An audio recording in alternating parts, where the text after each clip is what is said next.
con S, no con X. Expiración con X, que se murió algo, que expiró. Expiración, que es un proceso pasivo, donde básicamente lo que interviene es el diafragma para la expulsión de ese CO2 que tenemos en los pulmones. La respiración celular, como saben ustedes, es nosotros los organismos superiores tomando el oxígeno del ambiente, de un ambiente que en 0 metros sobre el nivel del mar, es decir, aquí en Maracaibo, está alrededor del 18 al 20% de oxígeno, el 78-80% de nitrógeno y lo demás son otros gases inertes. Pero en la medida que vamos ascendiendo, vamos subiendo los metros sobre el nivel del mar, ese tenedor de oxígeno puede bajar un poco y nos puede costar un poquito respirar. Por eso es que cuando vamos a altitudes muy altas como Mérida, el Páramo, siempre tendemos a tener una dificultad respiratoria, que la dificultad para respirar se conoce con el término de disnea. Todo lo que se conoce como dificultad respiratoria se conoce con el término de disnea. Es decir, cuando el animal necesita hacer consciente la respiración. Los especialistas o los neumonólogos en la veterinaria dicen que la respiración se hace disneica o se hace dificultosa cuando el animal necesita saber que tiene que respirar. Es decir, la respiración es un acto donde ustedes no necesitan estar ni siquiera despiertos. Ustedes pueden estar durmiendo y pueden estar respirando. No tienen que estar conscientes para respirar. La respiración es un acto inconsciente en la mayoría de los animales que nosotros estudiamos, a diferencia del delfín, que tiene una parte consciente de la respiración, y cuando ellos duermen tienen que dormir una parte del hemisferio primero, respirar con la otra parte del hemisferio y después descansar con esa parte del hemisferio cerebral para poder respirar. Porque la respiración en el delfín es de manera consciente. Si él duerme completamente los dos hemisferios, es decir, si tú anestesias a un paciente y no ayuda artificialmente para respirar, lo vas a matar por falta de oxígeno, porque va a cesar la respiración. En esta especie la respiración es tipo consciente. En nosotros la respiración es consciente. En la medicina humana es muy común decir de que una respiración es disneica cuando necesitamos ser conscientes de respirar. Quienes no vivieron la patología del COVID, que uno necesitaba respirar, se quedaba sin oxígeno. Entonces tenías que inspirar más profundamente para tomar más aire y llevar a tus pulmones un poco más de oxígeno para hacer ese intercambio de oxígeno a nivel pulmonar, que ya dijimos que se conoce con el término de hematosis, ¿no? Donde hay ese intercambio de oxígeno a nivel pulmonar y simplemente por gradiente de concentración el oxígeno va a entrar al sistema vascular y el CO2 va a salir a ser expirado hacia afuera. Cosa contraria que ocurre en los animales cuando ocurre la fotosíntesis, donde en la fotosíntesis los organismos vivos, para respirar, toman el CO2 del ambiente y lo transforman en oxígeno. Es una cosa con la otra, ¿no? Para mantener el equilibrio en ambos biotopos o biocenosis. La siguiente. Bien, entonces la respiración no es más que un acto aeróbico donde se aporta un aporte continuo de oxígeno. Cuando la respiración se hace anaeróbica, estamos entonces haciendo otro tipo de digámoslo, de reacciones químicas donde hay anaerobiosis y obviamente hay otras fuentes de energía distintas al oxígeno. Así es. Bueno, la clase se me jodió un poquito yo pasar a la computadora para una computadora para otra, pero bueno, algunas imágenes se van a ver mal. Simplemente aquí se mostraba cómo a través de gradientes de concentración el oxígeno pasa de donde está más concentrado, que es la parte vascular, hacia los pulmones, que es donde está menos concentrado. Y el CO2, que está más concentrado en la parte pulmonar, al revés.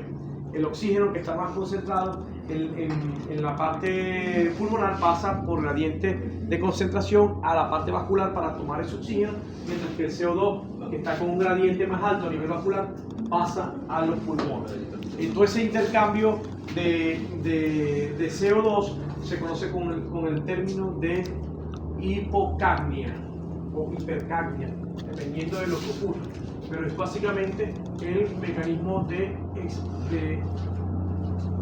salida del CO2 o de bajada del CO2. Lo que puede ser cambios en el pH sanguíneo en el pH pulmonar, que obviamente después va a hacer cambios en el pH sanguíneo.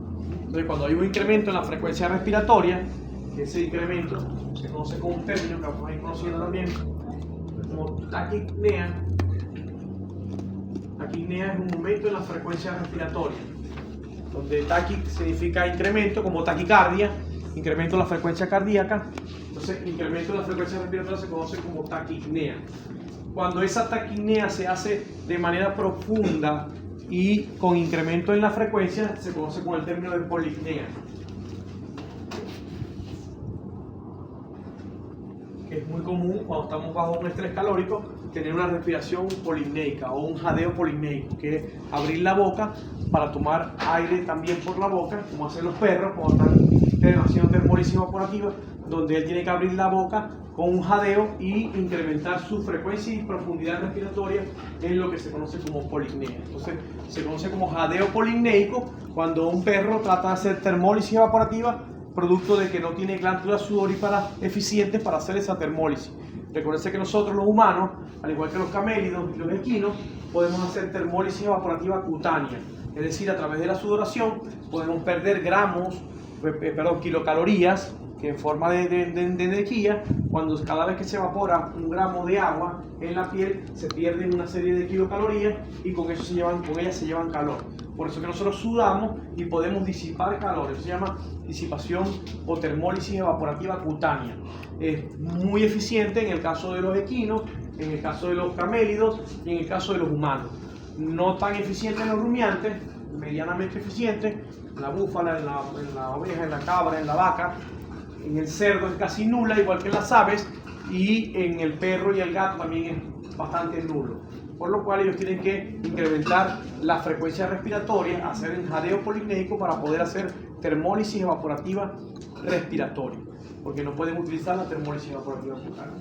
Cuando tenemos un ambiente con exceso de humedad, como por ejemplo el sur del lago, en la Vigía, la Fría, toda esa parte que hay un exceso de humedad, que llueve mucho y la humedad está saturada en el ambiente, la evaporación transcutánea se hace muy difícil.